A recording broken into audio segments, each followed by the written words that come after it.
The secret of the I am. The ego, the physical plane, the mental plane, the new plane of consciousness, the real self, the I, the temple of the living spirit, development of the I am consciousness, the higher reason. Lord of 1,000 worlds am I, and I reign since time began, and night and day in cyclic sway shall pass while their deeds I scan. Yet time shall cease ere I find release, for I am the soul of man. Charles H. Orr. Many of us are accustomed to thinking of ourselves on the physical plane alone. When we think of the ego, the I of ourselves, we picture it as a human body with organs ranging from the finest, the brain, down to those of coarser atomic structure. To one living on this plane of consciousness, the body is the real self, and the mind but an appendage to the body. Such a man speaks of my mind or my soul, as he speaks of my hat, my coat, my shoes, as things belonging to him, which he uses, but which are not him. To him, the body is the real man, the mind something useful to the body, the spirit a nebulous, hypothetical something of which he has but a hazy idea and no consciousness. He lives on the physical plane alone. Others picture their I as intellect or mind, having control of the body and its organs, and having its abode in the brain or brains of the human being. To these people, the intellect is the real self. In fact, to many of this class, the intellect is elevated to the position of God, and they bow down to and worship it. They realize the subjection of the body to the mind, and are aware of the wonderful power of the latter over the particular body under its control. The bodies of others, the minds of others. To them, the intellect is the highest self, identical with the spirit. They are conscious of the wonderful workings of the mind, but are conscious of nothing higher. To some of them, death seems to end all, their idea of mind being that it is a product of the brain. Others feel that somehow, somewhere, their intellect will maintain its existence. But it is merely a belief or hope, based upon the words of others who have claimed authority to speak. They have no consciousness of pre-existence or future existence, no perception of that real self which knows itself to be eternal. A third class have so far progressed along the path of life that they have crossed the borders of a new plane of consciousness. They are in a strange land. They see no familiar landmarks. They do not recognize the country that lies before them. Their friends, whom they have left just a few feet behind across the border, do not seem to realize the difference the short distance has made to those who have traveled it, and therefore doubt the prospect seen from the new point of view. Those who have crossed the border find that they have acquired a consciousness of a real existence. The I consciousness has passed beyond the intellectual plane and is able to look back to that plane and the one still further back, the physical plane. I recognizes the value of both mind and body, but regards them both as but instruments, tools, or servants with which to work. I feels that it has existed from the beginning, if beginning there was, and will exist until the end, if end there be. I feels a keen pleasure in mere existence, in the now. I knows itself to be a part of the whole thing, knows that the universe is its home. I knows itself to be a tiny drop of spirit from the great spirit ocean, a ray from the supreme sun, a particle of the divine being encased in a material body, using that body and a force called mind with which to manifest itself. I does not at present understand all things, far from it. It has not as yet been able to bring its tools to that degree of perfection. It merely knows that it is, and has always been, and always will be.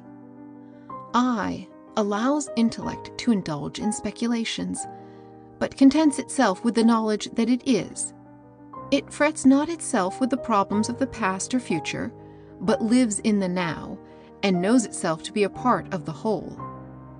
I knows that it cannot be destroyed or injured, that it exists in accordance with law, and that law is good, and asks no further light at this time, knowing that in its progress through matter, discarding sheath after sheath, more knowing will surely come. It says trustfully and confidently to the Absolute, "Thy will be done." Knowing itself to be immortal, I has no fear of the death of the body. One body is as good as another to it. It is willing to lay aside the body as it does a coat, when it has outworn or outgrown it. Knowing itself to be impregnable to harm, I has no fear thought. It fears nothing. Knowing that the law is working for development, always for ultimate good, I is not disturbed by the cares, troubles, and sorrows of life. It knows them for what they are. The body may be in pain, the mind may be burdened with sorrow, but I, knowing, smiles. I knows itself to be one with the I of all living creatures, and knowing this cannot manifest hate, fear, envy, jealousy. It cannot despise or condemn. These and other feelings of the old life drop from the person like a discarded mantle when I mounts its throne. I recognizes that others may not have progressed so far on the path as itself, but knows them to be but fellow travelers on the same road, who are doing the best they know how, considering their stage of the journey. I recognizes ignorance, not evil. I has but one feeling toward mankind and the whole living world: love. I, love and comradeship for even the last man, for it knows that that last man cannot be left out of the great scheme of life. I knows that it has traveled a long road leading to its present position, and that all life is traveling the same. I looks back and sees others covered with the mire and dust of the road far back on the path, but knowing that it has traveled the same stage of the journey, been covered with the same mire and mud, it cannot condemn. I knows that it is but on the threshold of the new consciousness, the borderland of the cosmic knowing, and that far beyond lies regions of marvelous beauty which will in turn be traveled, and then on, increasing in strength and knowing power each day. I sees endless phases of existence opening up in the vision. It cannot at this time understand, but it knows of the existence of the law and is content. I has the courage of intelligent faith and presses forward cheerfully to the divine adventure. All this and more. To the man or woman who understands, the task of self-development becomes a labor of love, an exalted task rather than the mere selfish striving after power. As the sculptor saw in the block of marble the form of the angel, and was impelled to cut away the surrounding material in order to liberate the angelic form, so may we, seeing the godlike form within us, strive to liberate it. That inner form is the real self, the I. If you have never realized this truth, relax body and mind and indulge in a little introspection. Turn your gaze inward. Listen to the voice of the Spirit. You will be conscious of a faint recognition of the something within, striving to make itself manifest to your understanding, asking for the proper tools with which to work. Listen. Listen in the silence. Day by day, the voice will grow plainer. Day by day, the light will grow brighter. Your own is coming to you at last. Oh, joy unspeakable. Oh, tears, oh, laughter. After long ages, you are coming in sight of the promised land. Know yourself, oh man. Know that you have within you the divine spark to which both body and mind are but servants. Know that your body is the temple of the living spirit and respect it as such. Know that your intellect is but the instrument of the manifestation of the spirit, the I. Do not crawl on your belly like a worm. Do not humble yourself in the dust and call upon heaven to witness what a despicable creature you are. Do not call yourself a miserable sinner, worthy only of eternal damnation. No, 1,000 times no. Rise to your feet. Raise your head. Face the skies. Throw back your shoulders. Fill your lungs with nature's ozone. Then say to yourself, I am. Man has acquired a wonderful power when he can understandingly say, I am a part of the eternal life principle. I am created in the divine image. I am filled with the divine breath of life. Nothing can hurt me, for I am eternal. The first requisite for the acquirement of an understanding of the law is the recognition of the existence and the power of the real self, the I. The more complete the recognition, the greater the power.